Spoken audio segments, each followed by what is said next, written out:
जी sir, अगर आप ध्यान दीजिएगा यहाँ पर तो हमारे पास आता है basically C S by R S बराबर आता है B not S to power M plus B one S to power M minus one plus B two S to power M minus two plus dot आता है हमारे पास B M, और by आता है A not S to power N plus A one S to power N minus one plus A two S to power N minus two plus dot आता है हमारे पास बेसिकली ए एन। तो जो characteristic equation होता है वो होता है हमारे पास बेसिकली एफ एस बराबर A not S to power N plus A one S to power N minus one plus A two S to power N minus two plus dot आता है हमारे पास ए एन। ठीक है, तो R H ये criteria हमारे पास होता है बेसिकली, तो क्लोज लूप जो ट्रांसफर जो फंक्शन है उसका जो आपके पास जो पोल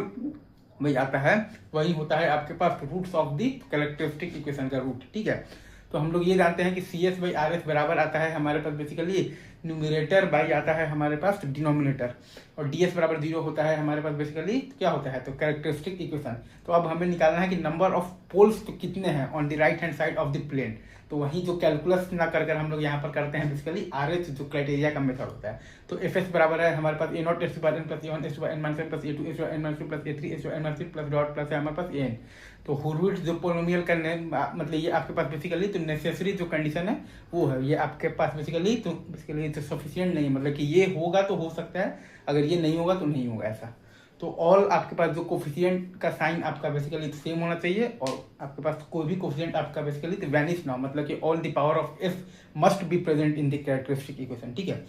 ये है आपका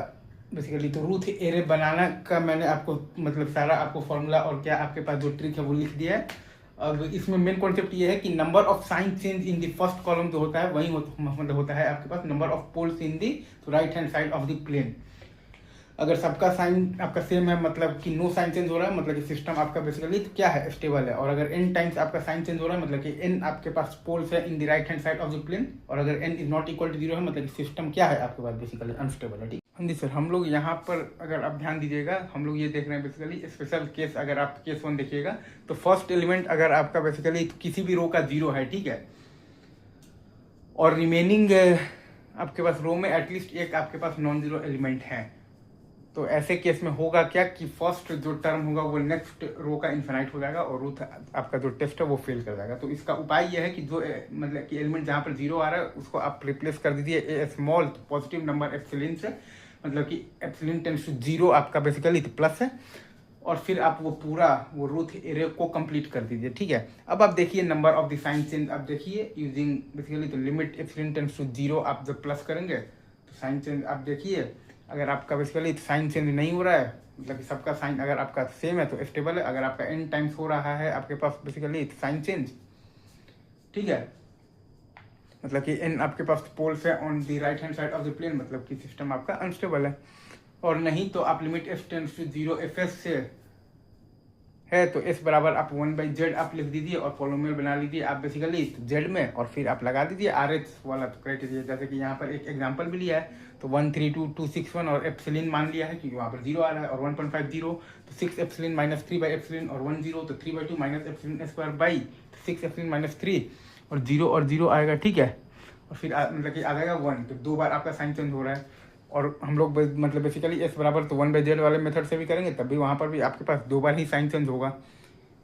बस अनस्टेबल सिस्टम है और 2 poles on the right hand side of the है आपके पास बेसिकली प्लेन, दैट्स इट। हाँ जी सर, अब हम लोग बात करेंगे स्पेशल केस, जो केस हमारे पास 2 है रोज ऑफ जीरोज का। ठीक है, इसमें यह है कि देखिए अगर आपके पास किसी रो के सारे एलिमेंट्स ही 0 हो जाए उसको कहते हैं अपन तो रोज ऑफ दी जीरो, राइट। तो इससे होगा क्या कि नेक्स्ट टर्म का रो आप डिटरमाइन नहीं कर पाएंगे, मतलब कि रूट टेस्ट आपका हो गया है फेल। अब इसका उपाय ये है कि आप ऑक्सिलरी इक्वेशन लिखिए, फिर उसको आप डिफ्रेंशिएट आप कीजिए और रोज ऑफ जीरो को रिप्लेस कर दीजिए आप बेसिकली जो D S by D S के कोफिशिएंट से। और 2 केसेस मैंने आपको दिखा दिया है कि 4d और 2e से कैसे रिप्लेस करना है, और वैसे ही आपको 2d और 0 से कैसे रिप्लेस करना है, दैट्स इट। अच्छा,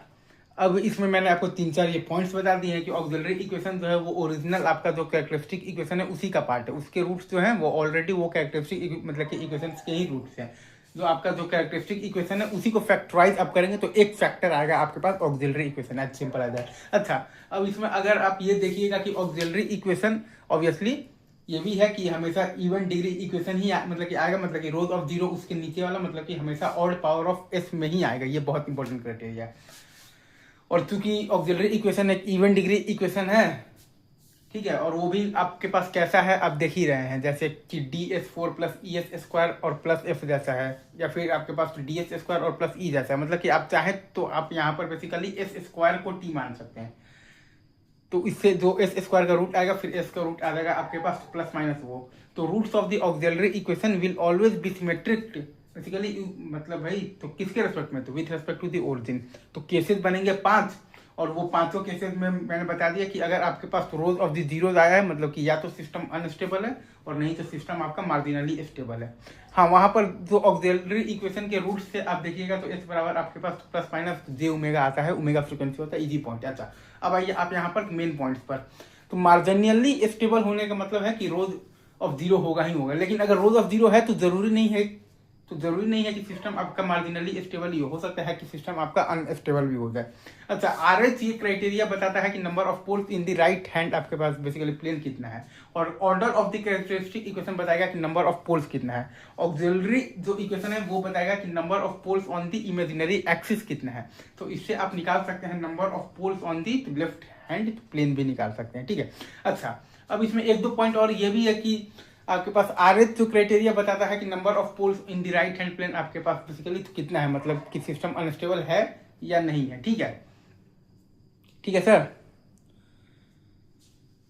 और ऑक्सिलरी इक्वेशन बताता है कि सिस्टम आपका मार्जिनली स्टेबल है या फिर आपके पास बेसिकली अनस्टेबल है, और दोनों ही से आप सॉल्व जब करेंगे तो आंसर आपका क्या आएगा, सेम ही आएगा। ये दोनों से ही अगर आप सॉल्व करेंगे, ठीक है सर, तो आंसर आपका क्या आएगा, बताइए। आंसर आपका दोनों से ही सॉल्व करने पर सेम आंसर ही आएगा।